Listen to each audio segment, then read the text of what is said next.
Hola, mi nombre es Iñaki Castillo y vamos a hablar sobre el desempeño de la economía mexicana durante la época de 1970 a principios de los 2010.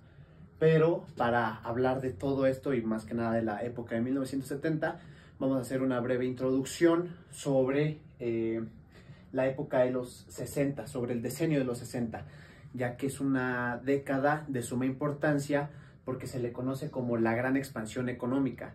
Esto se debe a que el crecimiento del Producto Interno Bruto Real crece enormemente a una tasa promedio del 7.3 en los 20 años del periodo, pero eso ya lo vamos a hablar después.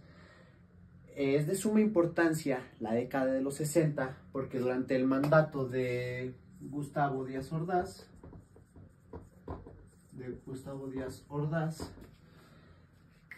hay una exponencial urbanización y un exponencial crecimiento industrial y sectorial.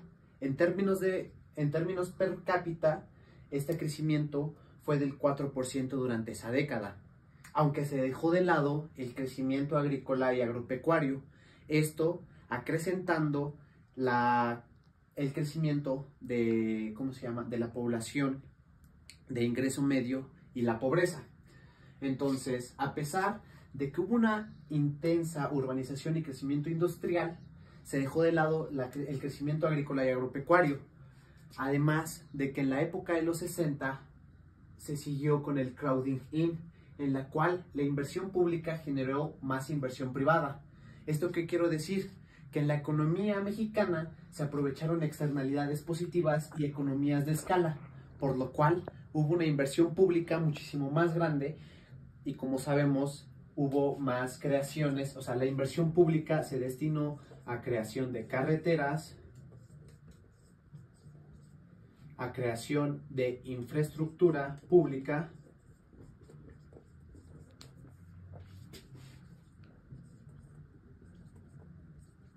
que en el mandato de Gustavo Díaz Ordaz se vio reflejada en la creación del metro, por lo que podemos observar que esta década fue una gran antecesora para que se continuara la expansión. Esta expansión a inicios de los 70 se reflejó en el crecimiento de la clase media, en el acceso a la salud, a la educación y a la vivienda, reflejándose en un periodo de 20 años de 1960 a 1980 en una urbanización de más del 15%. Ahora bien, esta expansión desarrollada por el Estado se vio reflejada en un estancamiento durante la época de 1971 a 1981. ¿Pero por qué?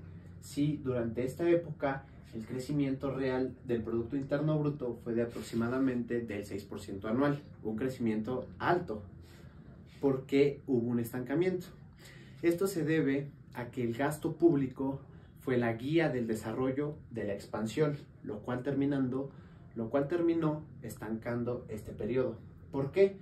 Porque este crecimiento se debió a una expansión de la industria protegida e impulsada por la sustitución de importaciones, por altos precios del petróleo y por la inversión y gasto público, siendo esta última la más importante. ¿Por qué? Porque generó vulnerabilidades en el Estado, ya que había una escasa competitividad internacional y la deuda externa fue creciendo en este periodo. Ahora bien, esta deuda creció en este periodo por el proyecto de inversión diferida en el registro del gasto. Empresas como Pemex y CFE construían obras de infraestructura que no se reflejaban en el déficit real, lo ocultaban. Entonces el gasto público no se veía reflejado realmente como lo que era. Después de una época milagrosa como lo fue la de los 60s y una época donde se empezó a ver el estancamiento como lo fue la época de los 70s, llegamos a una época oscura para la economía mexicana, la época de 1982 a 1988, mejor conocida como la década perdida, ya que el PIB real cayó por varios años y el PIB per cápita se estancó. Esto quiere decir que todo lo que se hizo durante estas 2 décadas anteriores no sirvió para nada, en términos más vulgares, ¿no? Esto fue más vistoso porque la crisis de la deuda seguía creciendo, ya que había suspensión de pagos y fuertes ajustes como lo fueron las devaluaciones y alzas de tasas de interés. Después de esa época oscura y la década perdida, llegamos al periodo de transición al ajuste estructural, el cual consta de 1989 a 1995.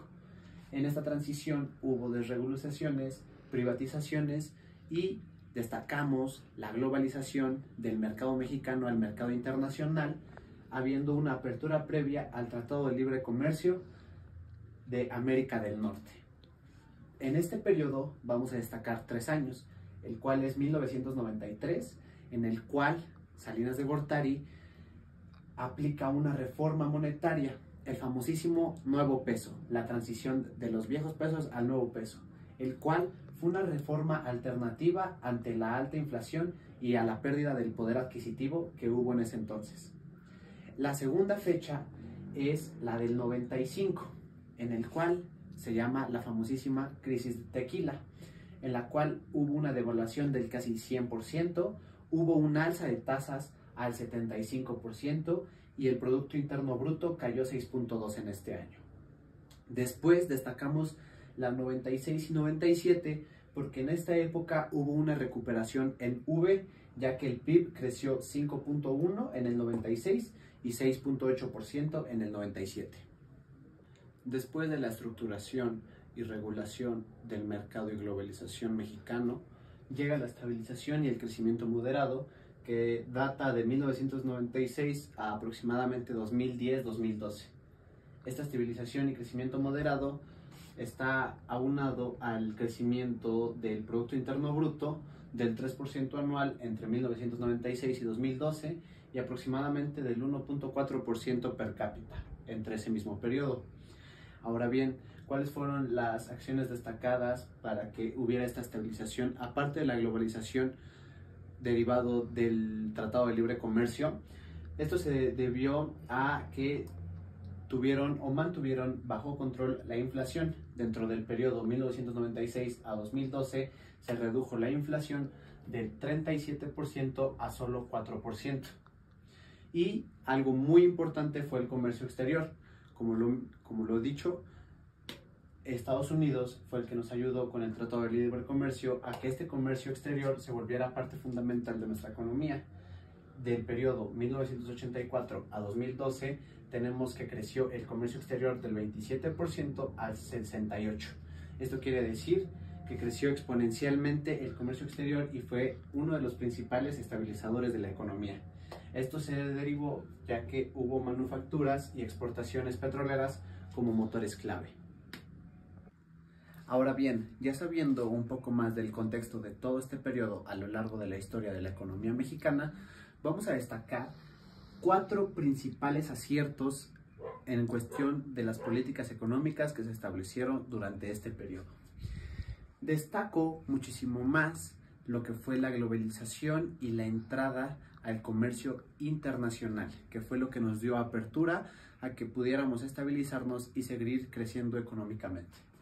Ahora bien, el primer principal acierto es la estabilidad macroeconómica, ponerse metas fijas para reducir la inflación y dar esta confianza de que se podía mantener esta estabilidad.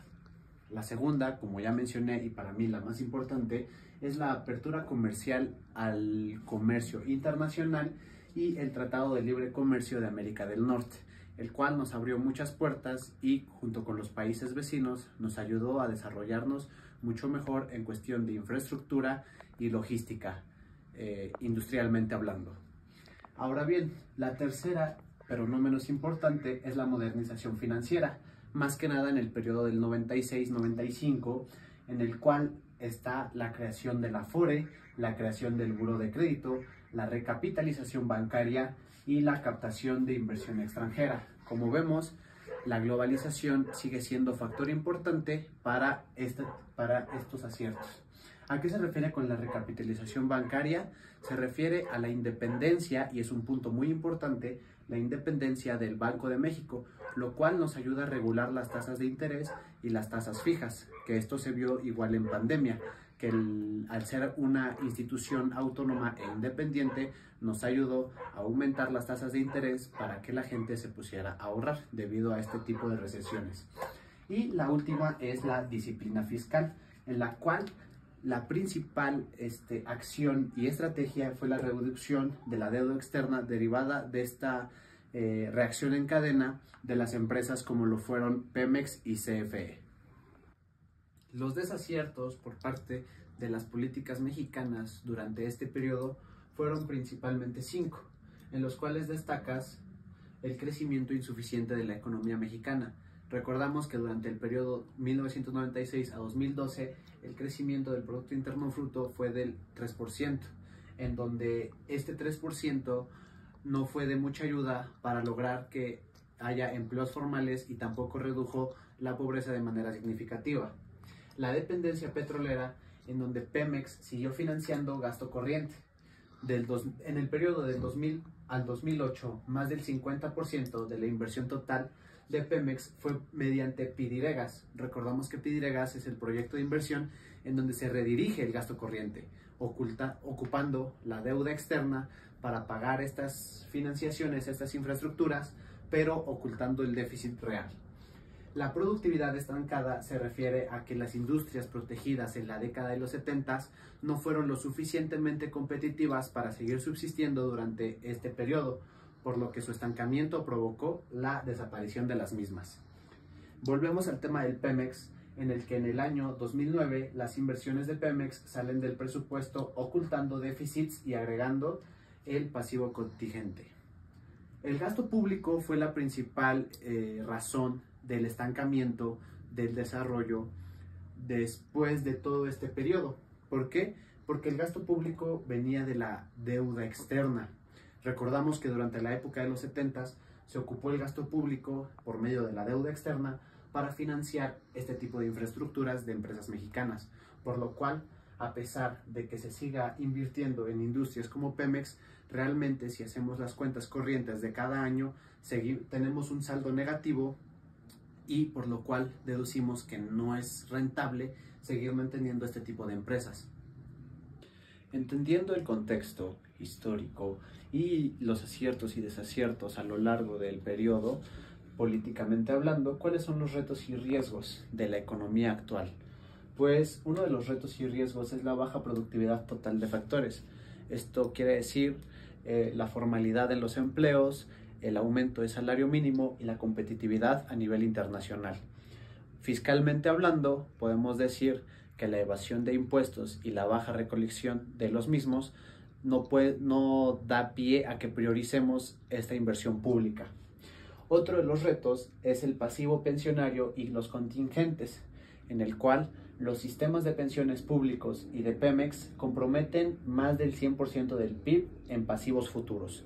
Esto hablando anteriormente de los PIDIREGAS y de la inversión millonaria de Pemex.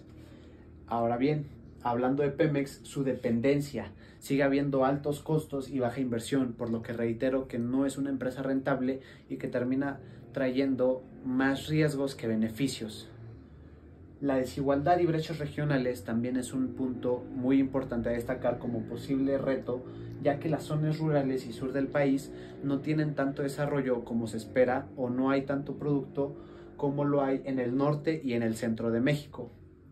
La vulnerabilidad externa y la fragilidad institucional. La vulnerabilidad externa nos habla de Estados Unidos y China, en el cual, como sabemos, hay una competitividad sectorial y mercantil entre estas dos. Hay una guerra comercial y nosotros somos los que estamos en medio de estas dos potencias, tanto del lado de Estados Unidos, que nos tiene de manos cruzadas con el Tratado de Libre Comercio y sus aranceles, y China siendo un factor importante en esta nueva época, ya que ellos han priorizado su sector industrial en el aspecto automotriz. Entonces estamos entre estas dos potencias que dificultan mucho el ingreso, ¿no?, internacional a nuestro comercio. Y como último punto, como la conclusión de cuál es el desempeño económico futuro en comparación con el periodo neoliberal, más que comparación, debería de ser una lección a aprender todos estos errores que hemos cometido políticamente hablando y financieramente hablando, ya que la consolidación de un Estado promotor con instituciones eficientes y lucha frontal contra la corrupción reforzaría la confianza de inversionistas y ciudadanos. En el ámbito laboral, la formalización del empleo y la mejora de condiciones laborales derivadas de reformas recientes al mercado de trabajo impactarían positivamente en la productividad y el bienestar. Por otro lado, la transición energética y la adaptación al cambio climático plantean un nuevo paradigma para la economía mexicana.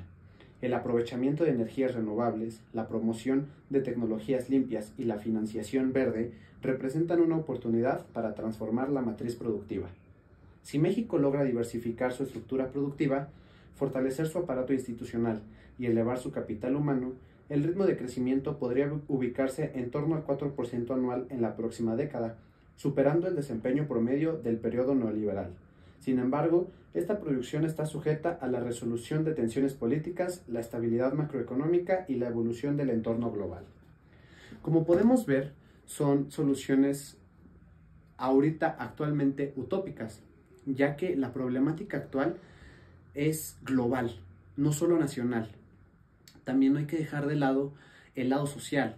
Realmente una de las conclusiones a las que quiero llegar es que no podemos dejar nada más de lado, un sector u otro.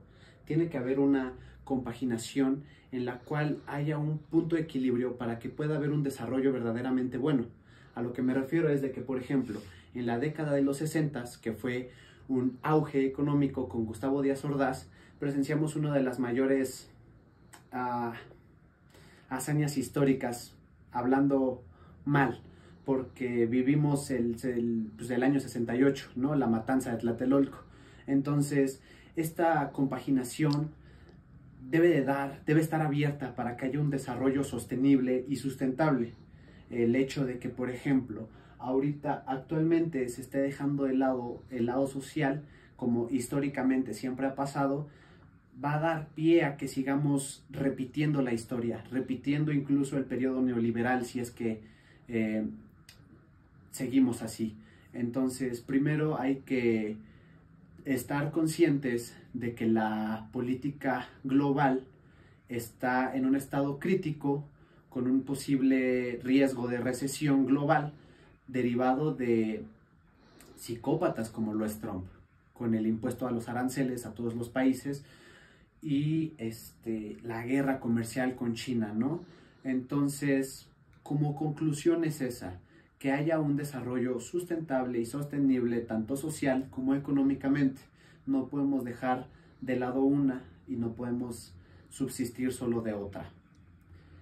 De mi parte es todo, compañeros y maestros. Espero que pasen una excelente tarde, noche o día.